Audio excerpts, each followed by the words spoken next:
Hi there, I'm here at SailGP Technologies with CEO Russell Coutts. A bit unusual for me to actually get to interview you, Russell. I'm obviously at the SailGP productions normally during the show, and you're on site. We're here, like you see behind us, everyone working so hard. It's an amazing facility we've got here, but I guess we can't ignore the fact that it's pretty disappointing to not be heading to Rio. Pretty heart-wrenching decision, I'd imagine, for you to have to make. How did it feel to have to make that, and why exactly did we have to make the call not to go there? Well, it was unfortunate that we had to cancel the Rio event.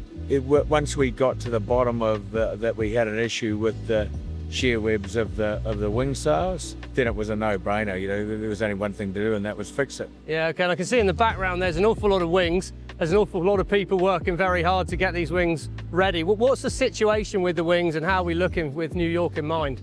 Well, the new shear webs that are going in are approximately twice as strong as the old shear webs. Whilst we are, going to get more information on the loads and so forth and strain gauge the wings, we've taken a very conservative approach in terms of, okay, let's just make sure that we fix this once and for all. At very little compromise. I mean, it's a few kilograms heavier. Yeah. But much stronger. Pretty good time. You talk about nice weather. It's sunny here. There's a good breeze, and we're only a few miles away from Portsmouth, so that's kind of got me excited. We're only a few events away. New York's going to be huge, but I'll take it back to Auckland. I wasn't able to be there, but you were there. So how did it feel to see that crowd and that atmosphere? It was a little snapshot of where we want to take SailGP to for all events in the future. And I think you'll see a similar crowd, maybe a slightly bigger crowd in Portsmouth. We're hoping so. Okay, so judging by the ticket sales, it looks like that'll be the case. So that's exciting, and I'm really looking forward to delivering a great event there, because it's the fans here love their sports. They love their water sports.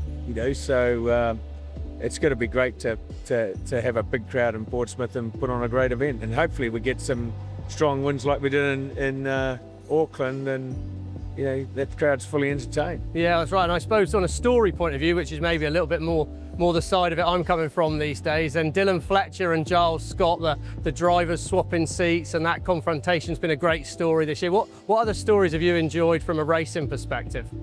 Well, there's been lots of them. Really, Dylan started off the season really hot, didn't he? Yeah. I mean that was amazing. Him jumping in. I mean, he's with a fantastic team. We all know that. But to jump in, drive an F50, not the easiest challenge you could face.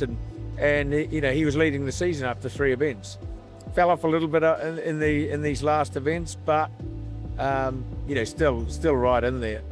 I mean, the Australians, very tough, obviously. But the good thing is that you're starting to see teams like the French, coming through. I think clearly the Spanish are now, showing they're a quality team. I mean, they won the league last year. You kind of expect that, but they're just reinforcing that this year, I think. And they look to me like they're going to get stronger and stronger this year. They've got youth on their side. They're still one of the youngest teams, if not maybe the youngest in the league, and stacked full of talent. How good are they going to be in 2 seasons' time? I mean, that's the challenge that some of the teams with the older athletes have got. Some of those older athletes, I know from personal experience, probably going to be hard for them to see the improvement that the young athletes on the Spanish team are going to see over the next few years. So, I think that's going to be a challenge for some of these teams. And if I were them, I'd be looking hard to bring on some new talent and start to bring that on stream now, get those new sailors trained so that you're in a position to compete with the Spanish. You could easily see them dominating like the Australians have done for the last seasons. Yeah, especially if the other teams sit back and just wait for their older sailors to kind of serve out their terms. Yeah, we saw that with Canada, didn't we, in Auckland, unable to sail because they didn't have a deep enough squad to kind of cover the loss on it. Exactly, and there's plenty of young talent out there now, and a lot of these countries have got, have got that talent in bucket loads. and it's just a matter of now of bringing them in and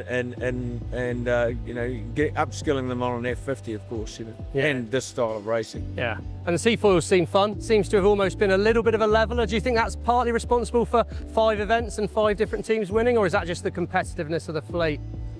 Well, it's kind of been a leveler in some regards, but I was on a conference call with Paul Beaker, one of our designers, and Tom Slingsby, and they were talking about the T4s, and I was just hugely impressed by the knowledge Tom has of those T4s, and they're actually quite reserved. Like a couple of times during the conversation, he said, I don't want to give away too much. Yes. And I was thinking, well, everyone can see your data.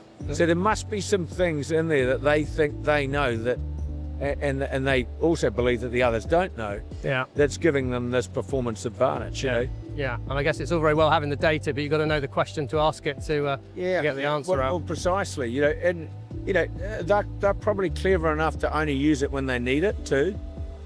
So you could imagine if he was that reserved talking to our principal designer, who I would inherently trust not to spread that around, then clearly they're probably smart enough to disguise it, in terms of only using some of those features when they really feel they need to. Yeah, well, I guess one final question, which probably everyone's interested in, is what's the mid-season appraisal for the commentary team? Right, yeah, well, the audience is going up, as you know, so I think look, fans are enjoying the broadcast, and this is, of course, we set out to entertain the general sports fan, the racing fan, the people that really aren't that knowledgeable about sailboat racing. We set out to entertain them as well, and I think it's so far it's proving to be successful. The audience is growing enormously, and these are certainly the highest audience figures I've seen for a live sailing product in all my years of being involved in both competition and running events. So encouraging signs. Oh, thanks very much, Russell. Well, hopefully see you in Portsmouth. Thanks for your time. Take care.